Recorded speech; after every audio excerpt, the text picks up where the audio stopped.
The traditional owners of the land in which we stream and create today. We'd also like to pay our respects to elders past, present, and emerging. My name is Flynn. I'm hosting today. We are live, so if you have any questions as we're going along, don't hesitate to throw them in chat, in Behance or YouTube. But without further ado, I would like to introduce our fantastic guest. We're going to have a lot of fun today with Sophie Elinor, self-professed type dork. What is up, Sophie? Hi, Flynn. I'm good. How are you? I'm very good, thank you. I'm very good. It's been a while since we've had you back on in your lovely Newcastle space there. It's all looking very green and creative. Yes, my little office jungle. Yeah, it's super cool. It always reminds me that I need to water my little baby plant over there. They're looking pretty healthy by the looks. It's getting there. Right. Which one's fake? Ooh. Is it the fiddle leaf? Yeah, it's always the fiddle leaf. No I one had a can big actually fiddle keep leaf. one of those alive. How do you keep Never them been done alive? before. No. I don't know. I've killed so many. Yeah. Yeah, it just baffles the mind when someone has like a really nice fiddle leaf in their house. But yeah, Can't be real. fake. But I thought that maybe perhaps if people were not familiar with your work and who you are and what you do, maybe we could jump over, have a quick little look at that, maybe a little bit of your work and stuff like that before we jump into what we're doing today. Yeah, totally. So my Instagram's probably the best and most up-to-date little corner of the internet of mine. So I think this will probably give you a bit of a gist of the sort of tone of my work. Very bright, very colorful, pretty typographic. As you said, I am a self-professed type dork, so I love anything that's sort of lettering related. Type dork. I said nerd, but you're a dork because you don't wear glasses. Okay, got it. I actually do wear glasses sometimes. Okay. When I'm very tired. All right. Okay. So I could be dork or a nerd. I'll accept either. Okay. Phew. But yeah, lots of motion, lots of highly saturated colors. I love playing with things that have a bit of a sense of humor as well. That feel, bright and joyful and playful. And yeah, that's kind of the realm that I like to play in. Cool. And we were chatting beforehand as well what work to show, because we're focusing on like lettering today, more the static side of things. So we thought we should jump into to talk a little bit about that before we talk about animation, which is what we're going to do on Wednesday. But so much of your work is animated now, right? Like that was kind of a challenge. It's like, what do we show? Because you make everything move now. Yeah. Which is, as you said, it's like a good problem to have. Yeah. But yeah, a lot of my more recent work is animated either through like stop motion or like a lot of After Effects kind of things. But yeah, it always starts with a static piece that I will then take and sort of move around a little bit. So yeah. Cool. Okay, well, should we jump into today? I kind of let the cat out of the bag, didn't I, of what we're going to do? But what are we doing today, Sophie? Oh, I don't know. Let's just spitball. Maybe just off the top of my head, maybe we could do something like Simpsons. Yes. Would that be cool? Awesome. We were chatting about this before. You and I are both massive Simpsons dorks. We both grew up on it. It's like part of our DNA, and it's fun. It ticks all the criteria I was talking about before of that joyful, playful kind of humor injected kind of stuff. So that's where we'll be focusing our energies today. Yes. If you're going to do a live stream, let's do it on something that like we really enjoy, right? Yeah. Something that's a bit fun. And I guess that comes out in your work, right? Like this one, you're a good egg, is for the non-Australians out here. I assume that's an Australian saying. Maybe feels it's like global. it. Feels very Australian, doesn't it? It's fun. It's cool, and it's made out of eggs. It's beautiful. I brought a couple of static examples of some more sort of recent work in here to kind of give you a bit of a taste of that sort of lettering that we'll be doing today. So I really love doing stuff that's quite illustrative. So there's like a lot of texture, a lot of like details. It's not just like a straight typeface or whatever. We sort of play around with it a lot to give it a really handmade and sort of custom feel.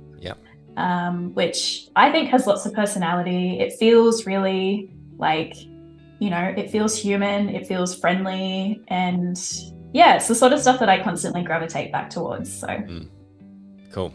Yes. And do you always start with a typeface? Or maybe I'm jumping ahead, but it's just a thought that popped into my head. We will today. Yeah. Yeah, we will today. But you'll sort of see that where we start is kind of nowhere near where we'll end up. It's just kind of, so we don't have a totally blank canvas. But yeah, so I thought, given that we're doing a Simpsons related thing, probably up there is one of my favorite Simpsons quotes, or at least one that I say in conversation almost daily, is "Who earns?" Yes. I don't know if the chat is kind of familiar with the Simpsons lore, or, I mean, if you exist on the internet, I'm sure that you have come across this phrase at some point in your life. But it's such a throwaway line. It's so dumb. They like never come back to it. It's just kind of said once and then that's it. That's it. Yeah. Yeah. Do we need to set up the context, do you think, of like how it's said in the episode?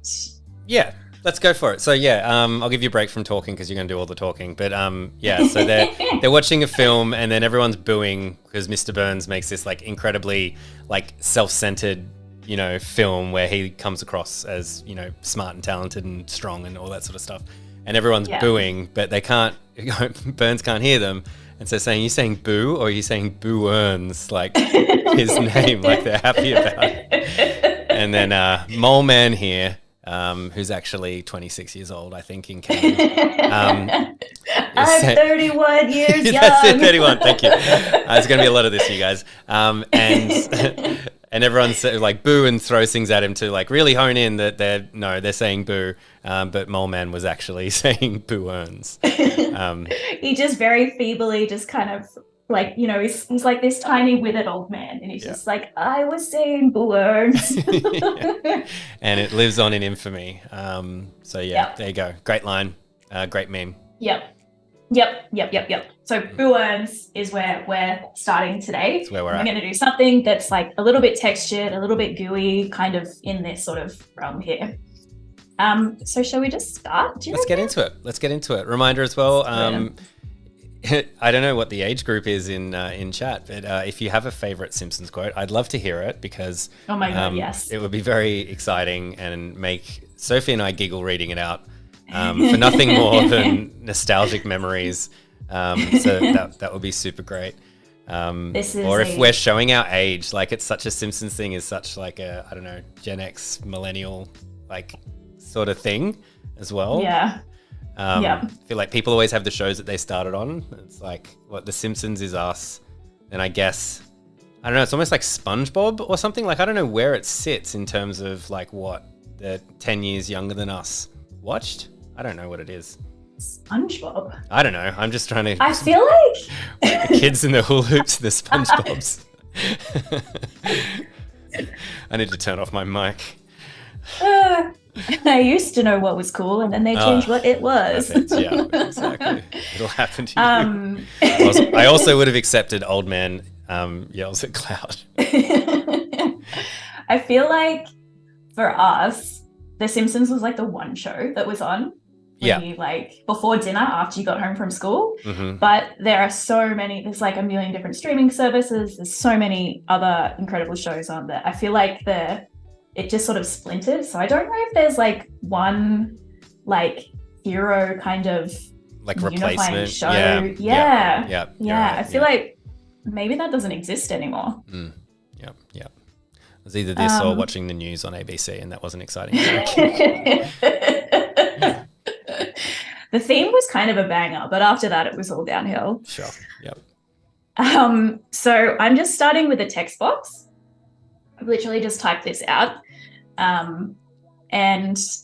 Because I kind of loosely know that I want to sort of go in this direction, I'm just going to go have a search for a starting typeface. And whenever I do this, I always use these filters up here, which are super handy. I know that I want a sans serif. I want it to be pretty narrow because I'm going to try and get it to fill that square kind of canvas. And I want it to be heavy. So it's just going to filter what I've already got here installed on my machine. And if I can't find anything here, if I just switch to find more, it's going to go and search the whole Adobe Fonts library, which is an enormous resource full of different fonts But because I'm going to be sort of manipulating this quite a bit from the starting point, I'm not too fussy about where I sort of start with it. So maybe, yeah, let's just go with this. I feel like that's a decent enough starting point. Nice.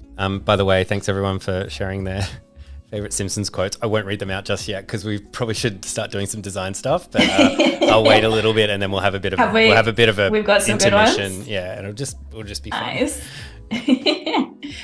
So the first thing I'm going to do is just convert this to outlines and ungroup it. So now I can individually get to each of these letters. Yep. Even though we've chosen a really condensed, narrow typeface, the balance is still kind of off here. I want it to be much taller. So I'm going to commit typographic sacrilege and just really stretch this. Again, this looks hideous, right, and I would never leave it like this because obviously in doing that... should just end the stream now. There you go. That's our type lesson from Sophie. No, I'm going to get fully cancelled from my, typographic circles. Yeah, you can see this is totally thrown off all of the, this was supposed to be mono weight. Now we've got these really heavy horizontals, which just looks not great, but we can fix that really quickly. Just going in here and just kind of restoring a little bit of the balance to these shapes. But again, like I said, we are going to be manipulating this a fair bit, so I'm not too sort of stressed about how this is going to come out in the wash. Oops. We have a question that I could probably answer because it's just opinionated, but Sophie, if you want to jump in on as well. But for someone that hasn't watched The Simpsons as an adult, where should I start? This is a question from Johanna, all the way back at the beginning. I would suggest season 5, episode 1 until season 12, and then I would stop. Yep. Yeah, you probably can skip a fair chunk of the middle seasons. Yeah, true. Yep. Although I have been hearing so many good things about season 33, 34. Oh, right. Some of the more recent seasons. And I've actually been watching a few lately, and it kind of has that classic Simpsons feel to it. You think they've gone back to the formula a little bit more? Yeah, a little bit. It's less of the sort of dual storylines. There's not a story A, story B. It's more a linear kind of thing. But yeah, it's pretty decent. Okay, I have to check it out. I'm going to have to give it another go. Yeah. Okay, so now we've loosely got something that's looking a little less heinous in terms of completely throwing out the thicks and thins. But it's very flat, it's very square. And what I kind of want for this, because our sort of inspiration characters, Burns and Mole Man, they're kind of, well, maybe less so Mole Man, but Burns is very sinister. He's a villainous character, he's slimy, he's a bit kind of, we don't want these square, sharp edges. We want something that's a bit gooey. So I'm gonna now just have a little bit of a play around in terms of the placement of these things, these letters. So I'm thinking just kind of offsetting the position. This also makes it just feel a bit more dynamic, I suppose, just kind of offsetting, rotating a little bit. Yeah. I'm thinking maybe with this double O, just to kind of make it feel a bit more custom, instead of having them side by side, we might do a little bit of a... Is that because they're the same? It's the same letter right next to each other, so you want to make it a little bit less samey, like a typeface. Yeah. Yeah, so that's kind of I suppose, the hand lettering element to it, where we can just, maybe we go that way. And then that then gives us a bit of space to kind of widen these letters a little, rather than having them so upright.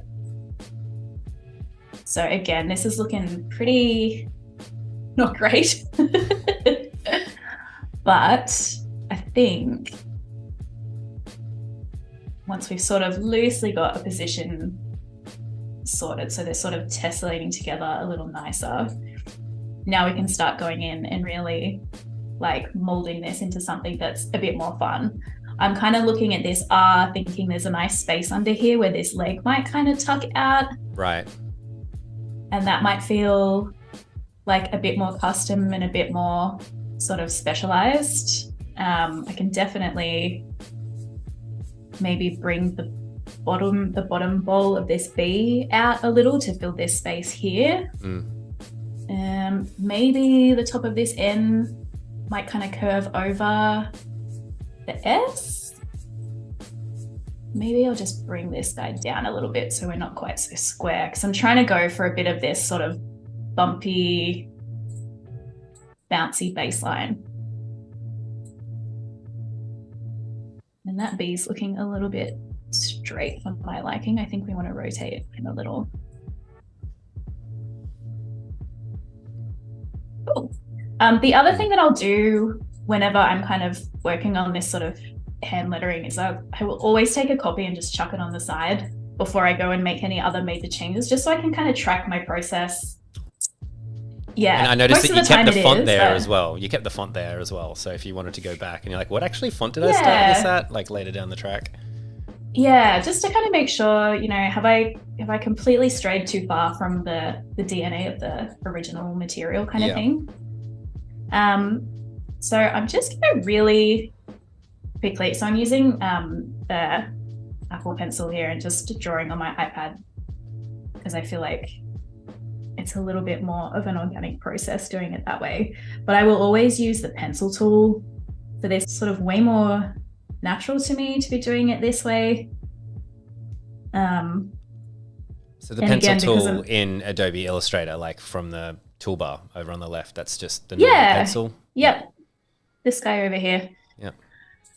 I'm sort of not really going for super clean lines. I want it to feel a little bit kind of wobbly and a bit sort of organic. And I find that it's a lot easier to kind of achieve that effect with the pencil tool rather than the pen, because you can literally just draw straight over the top of your lines and it kind of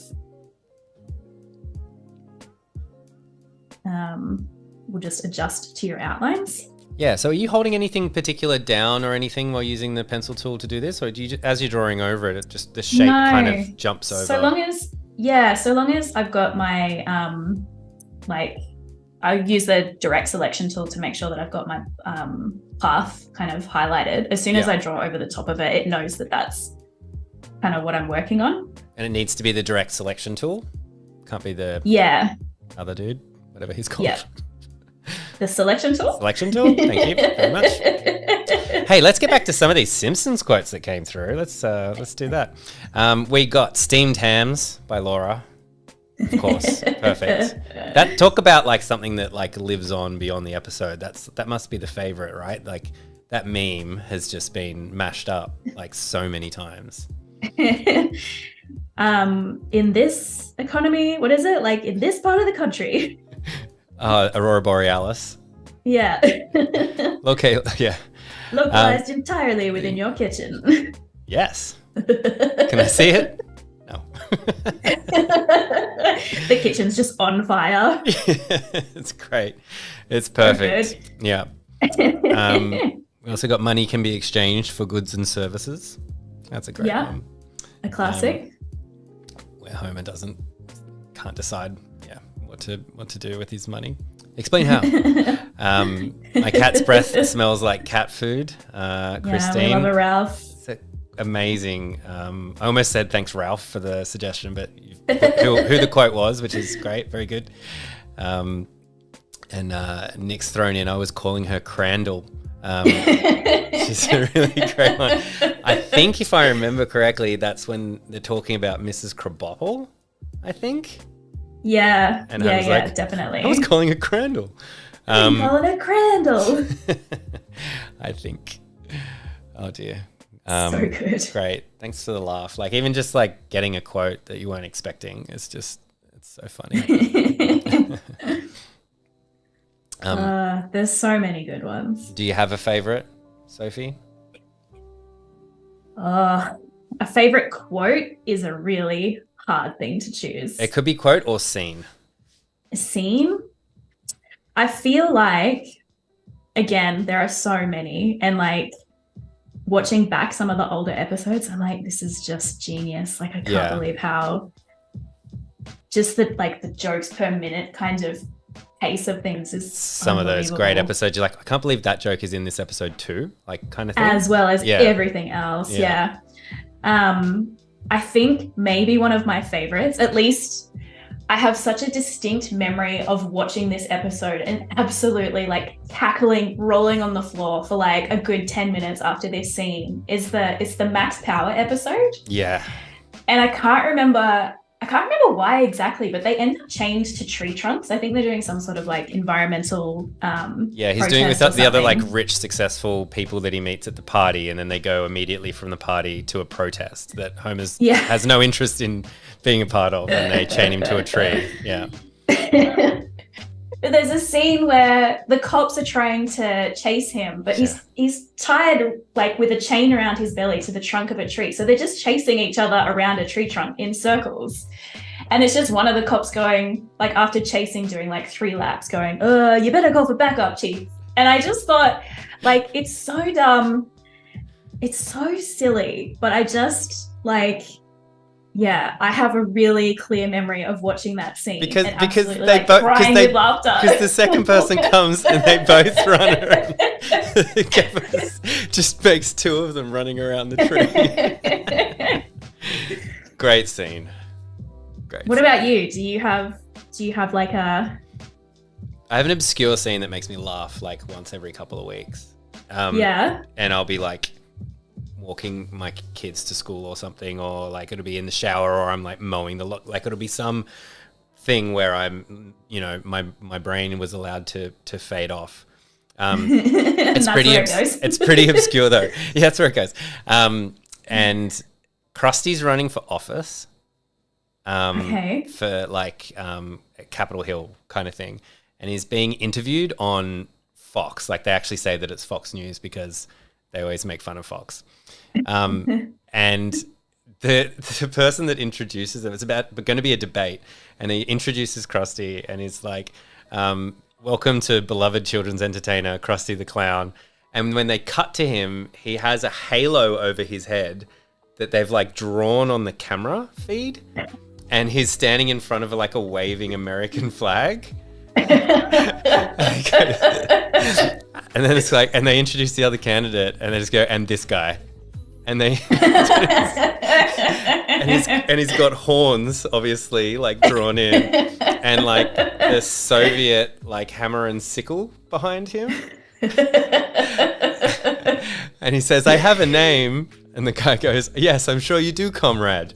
And just the whole biases of that, making fun of like right wing, stuff, even back then, and just it continues on. I won't go on, but the whole thing. But I'm sure you do, comrade. When they've set him up like that and just treating him so poorly, always makes me laugh.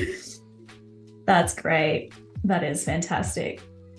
So there you go.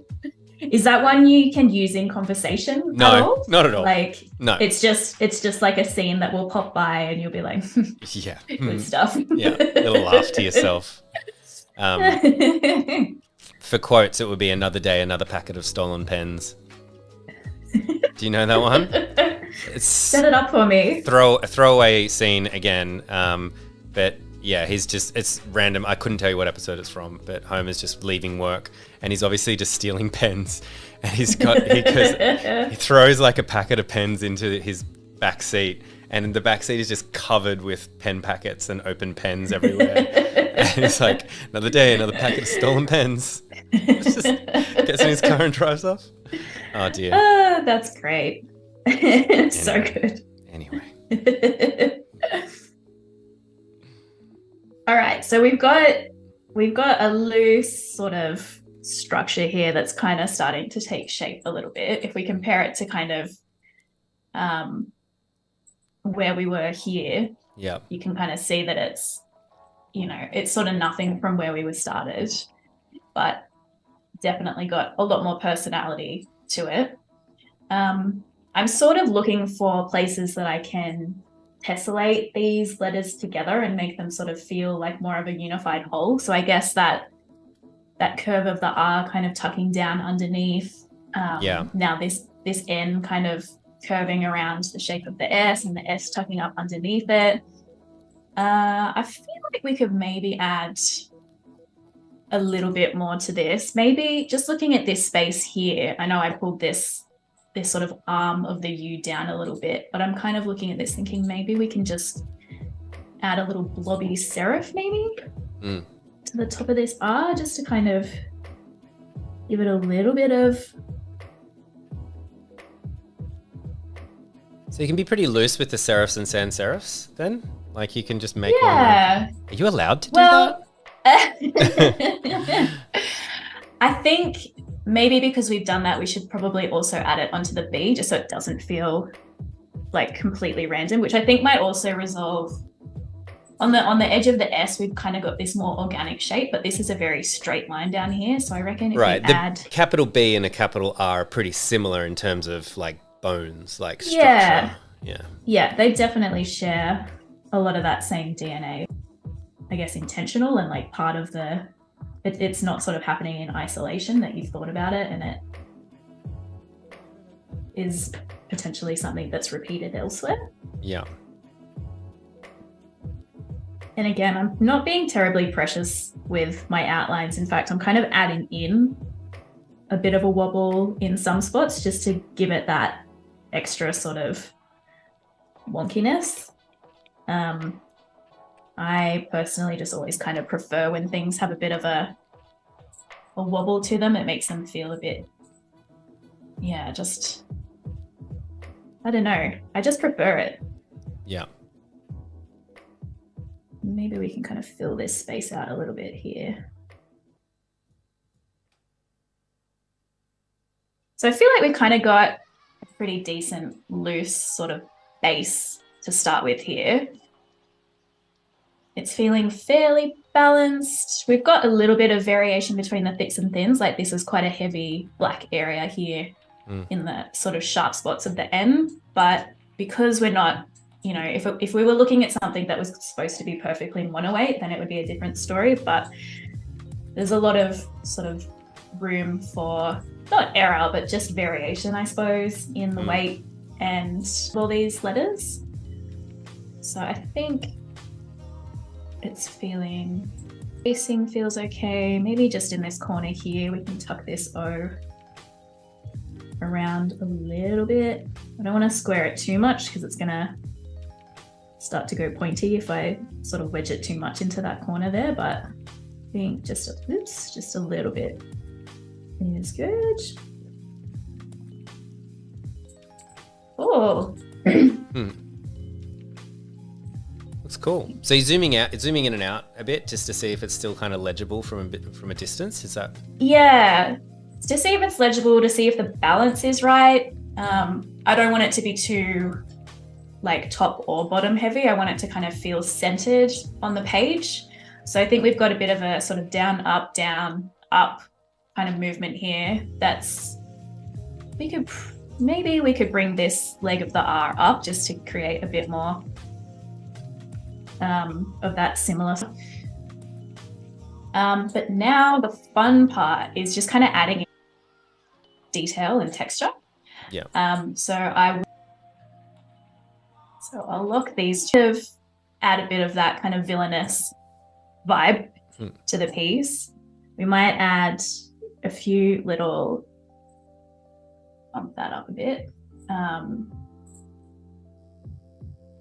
Just kind of like Treehouse of Horror-esque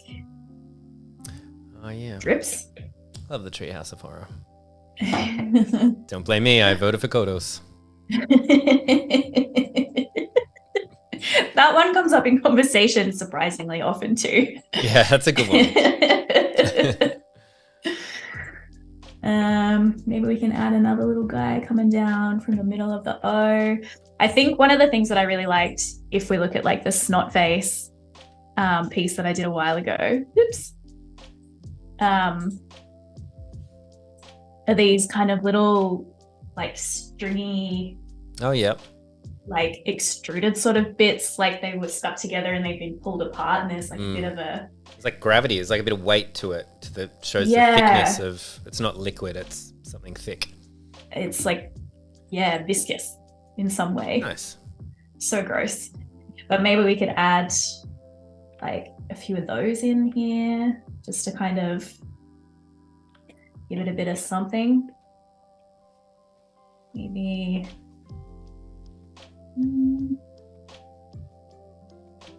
I don't want to overdo it because a light touch really is kind of enough with this. I think if you add too much, it starts to become real like horror gore kind of thing where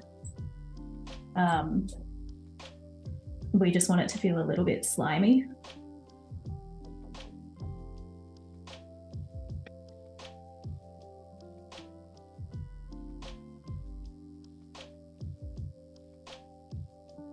Still also, I'll go on. Are we goopy enough here, or do you think it needs more? I feel like I would overdo it if I was doing it. I think that's the hard thing for something like this is not overdoing it. We can always add more. So what I will do, so at the moment these are just it's just stroke with no fill applied, but to really make it kind of feel like part of the drawing, I'll just hide that layer and actually bring it back into my type layer and paste a copy of it on top and just expand it so I've got outlines. And now what I will do is with my Pathfinder tool, I'll just merge all of that so that they're now single shapes. And I can go back in and kind of make this feel a little bit more like it's kind of part of it rather than just sort of softening those corners a little.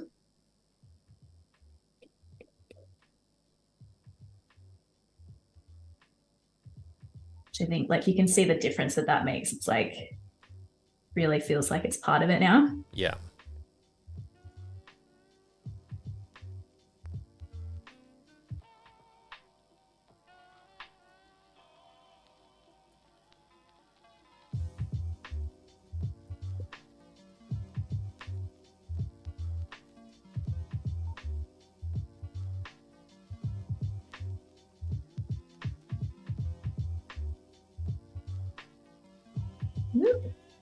Also, I was going to say we're also still accepting your favorite Simpsons quotes if you or second yes, favorites please. as well if you want to throw them in so we have a giggle, even if it's at the end.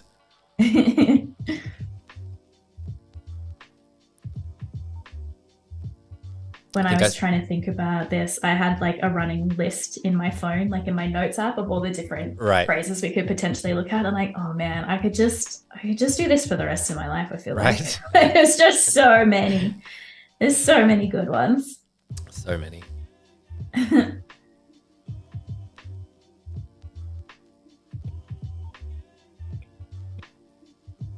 think Bake 'Em Away toys was like a favorite for a long time. Yeah. Like as a kid, just being like, what? You can do that with words? Oh, it's so funny. Yeah. Intro to spoonerisms. Yeah. I love that.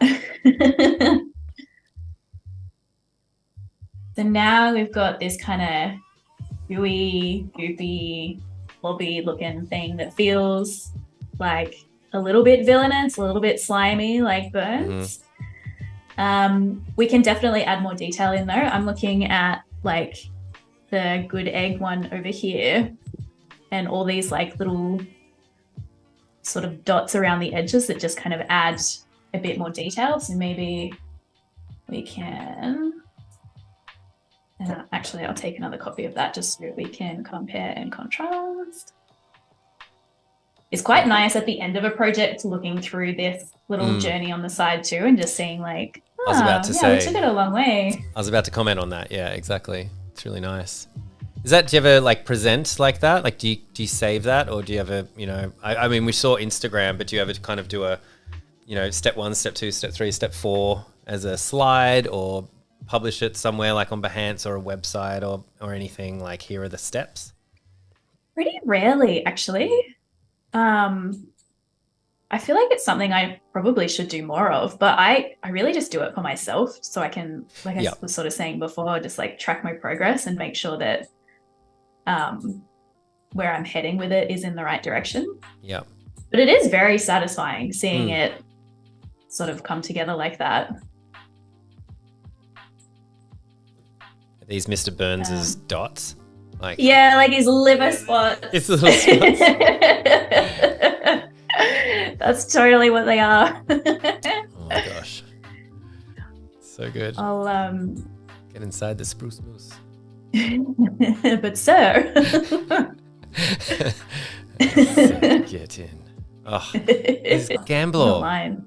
Oh, I'm not a state. I'm a monster. Also from that episode, I'm Idaho.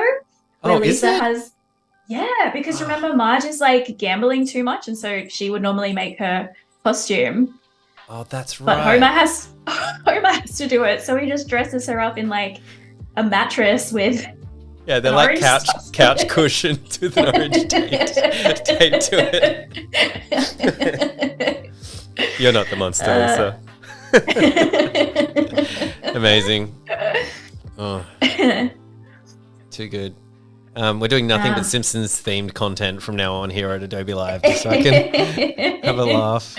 We're going through. Dear. These circles are a little bit too perfect. So again, I'm just using the pencil tool to go in and just make them a bit blobby, a bit uneven, a bit less perfect.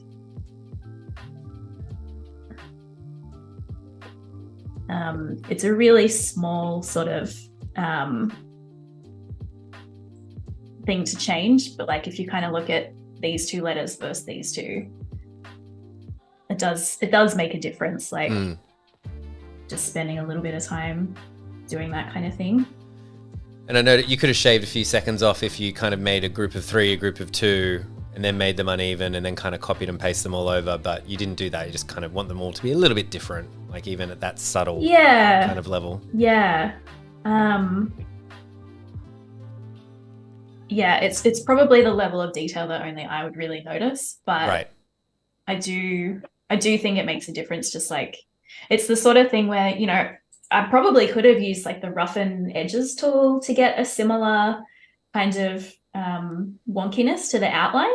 Yeah. But it's a very uniform wonkiness, if that makes sense. Like you can kind of see where the pattern repeats when you do that. And I don't want it to be that. I want it to feel really handcrafted and like every little bump was kind of put there on purpose. Yeah. I think maybe the next thing we might do is add a couple of highlights. So if we look at our snot face, just sort of adding in a little bit of a highlight there to just give a bit more detail to the overall design. And again, I'll probably flip back to stroke rather than fill for this one. And we might just set that in white.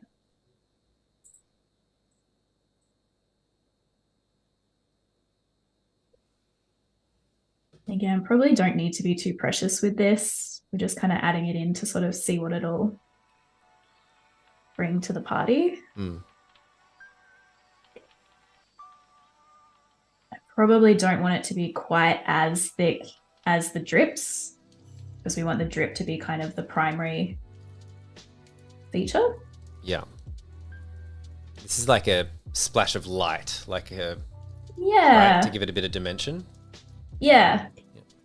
So like as you were saying before, that kind of the drippiness and these like goopy bits give it a bit of like presence on the page, like implies that there's some gravity happening in this environment, and this just sort of implies a bit of a light source, I suppose. So we can still have like a flat color design, but give a little bit of depth to it without having to kind of go to a gradient.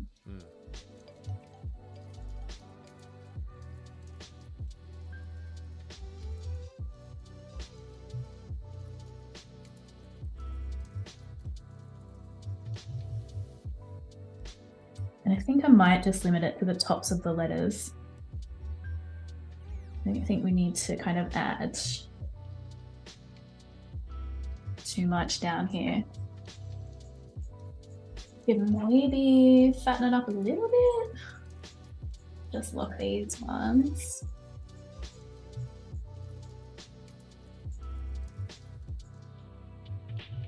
It's feeling pretty juicy. Yeah. Johanna said this looks groovy, Sophie. Thank you, Juicy Johanna. and groovy. Actually, maybe we can. Oh, before I do anything, maybe we'll I need to save a version. expand. Oh yeah, hit save. That's a good call.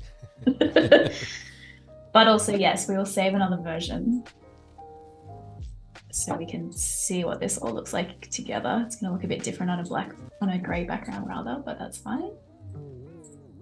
And similarly to how I did with all the other kind of goopy bits, just because this was a stroke, it's like perfectly even weight along the edges. I'll just maybe go in and bump it a little just so it's not totally perfect. So you can kind of see the difference between this one and this one over here. Just sort of starting off a little bit heavier on the top. And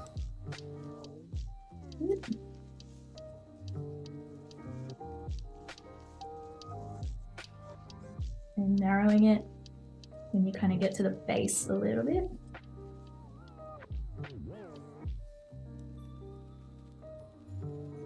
I find this process very therapeutic. Like I said, there's probably ways to automate this, to streamline it and do it a lot faster. But I think kind of taking the time to, sort of tend to every individual little outline does make a bit of a difference.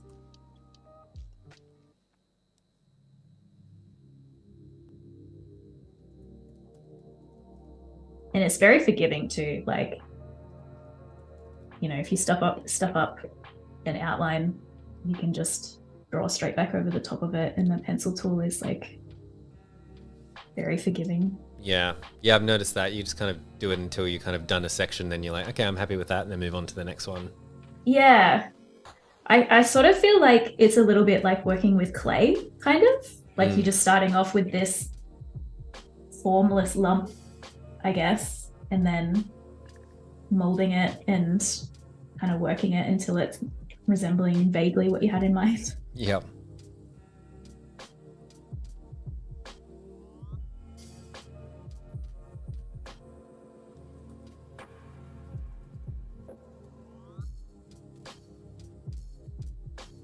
A little zoom out, see how we're feeling. Oh no, missed one.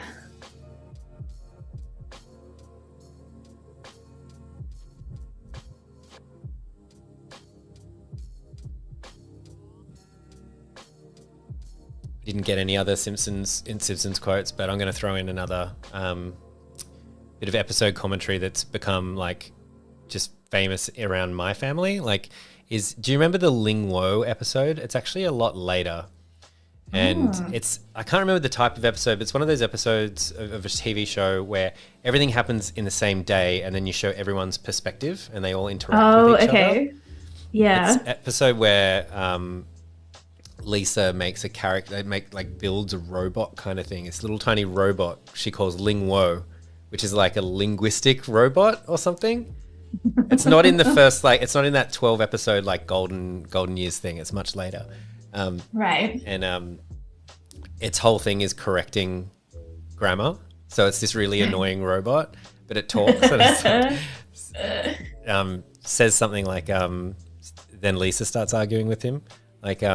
Says a sentence fragment or something correcting her grammar. And she says, sentence fragment is also a sentence fragment. And he's like, that's right. And then he overloads. He shuts down. It's shutting down. But right at the end of that episode, he ends up in this explosion. It's just a robot, guys, so it's all good. It's a cartoon about a robot too. Flies through the sky, lands right near Homer. And Homer goes, Ling Wo, and picks him up. He goes, Lingwo dead? And then with his like dying breath, the robot goes, Lingwo is dead. So dramatic. Like just committed to his function of correcting people's grammar. It's amazing.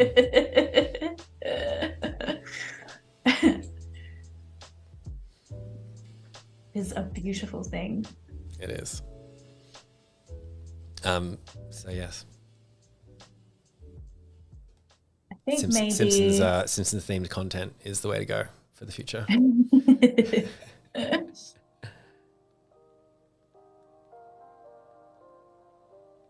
Just kind of adding a few more little speckles kind of outside, just for a tiny bit of texture and to kind of mirror those like liver spots. Do we call them? Yeah, liver spots on the inside. Again, not too heavy a hand, and I'll really quickly just kind of bash these into some other sort of more organic shape. And then I feel like we're pretty close to a finished type piece after this, once we start adding a bit of color. Nice. Which is exciting. Have you seen the new generative color for Adobe Illustrator yet? Oh, I have seen people, sharing videos of using it. It looks very exciting. Because it's kind of interesting because we've done this in black and white as an illustrative piece at the beginning. And I did a little PSA the other day because I played around with it and realized it doesn't only recolor, but it can color for you. So like if you have shades of gray throughout, you can just do the recolor and it'll just change all the colors. Like, I don't know how it handles black. I assume black will stay black because even black with lots of color in it is going to be black with 100% cyan in it. But if this was gray and then you had like gradients in it and stuff like that, then it would generate the colors based on the palette. I think that's how it works. It's interesting new stuff. But something fun to play with. That is very exciting. Okay. My usual go-to color tool is the recolor artwork thing, which I think has a bit of a generative, that. Yeah, there's a bit of that going on. Old school that before they created a more streamlined, sleek sort of thing. Oops. So I feel like we're sitting pretty well here. I might actually, I ungroup this, might work better. So these little liver spots that I've drawn on here, I think I want them to be cut out rather than, like at the moment in black and white, it's sort of hard to tell, but they have kind of equal weight to the highlights, whereas I want them to look like it's sort of fallen out of the letter form. Right. And so I'm just going to use my Pathfinder tool again, which now that when I hover it over something else, it's just going to be a hole rather than a highlight. Yeah. So I'm just going to cut those little guys out. And then I think we can add some color. I'm sort of feeling maybe a bit of a lime green or maybe a dark green sliminess with this one. I don't know if anyone has any other sort of suggestions in terms of how we might go about this. Is it gross to do like the Simpsons yellow skin color? Ooh. Or is that a better option as a background? Because we've got that might be better as a background. We'll see. So I think that's all I've got. Oh, my type's fallen onto a different layer now. When I merged it with the dots, it's jumped layers, so I'm just going to slot it back on its type layer. There we go. And you want to keep the highlights as white. Like you don't want that to be background because then it's going to look like it's kind of cut out for no reason, right? I think so. Yeah, I think so. So maybe we can start here and work backwards, and we probably want our outside dots to be that color as well. Maybe we can, with our highlights, start with a color that's just like a few shades lighter, perhaps. Then this guy. Oh, not our dots. We don't want the dots that color.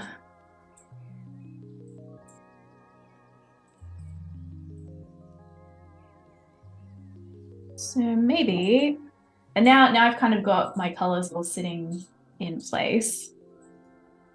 This is what I generally do, is like I'll go and spend some time, like highlight everything, open up the recolor artwork tool, make sure I unlink everything. That's usually the first mistake I make, because I forget to unlink things and then everything changes. I'm like, no, I just wanted to, right. Like if that's linked, it's going to move everything together. Yeah. And I don't want it to do that. I want to just tinker with one color at a time. So I could maybe see like, maybe it wants a bit more saturation in there. Oh, we've only got a few minutes left, by the way. Like 2-3 minutes. Ooh. Yep. Just a heads up.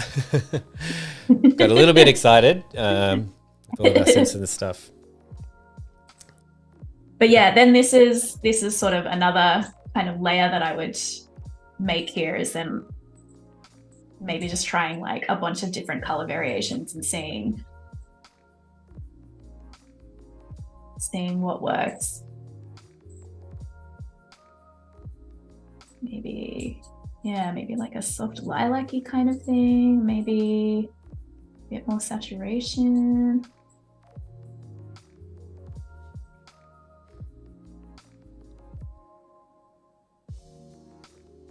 But yeah, you could kind of spend a lot of time on this part of the process, just kind of tinkering. I don't know, what's maybe it's like a dark blue with some pink or something. I feel like pink is not very Burns though. I feel like pink is too... This character might be anti-pink. Yeah, like I feel like he would be a more villainous color.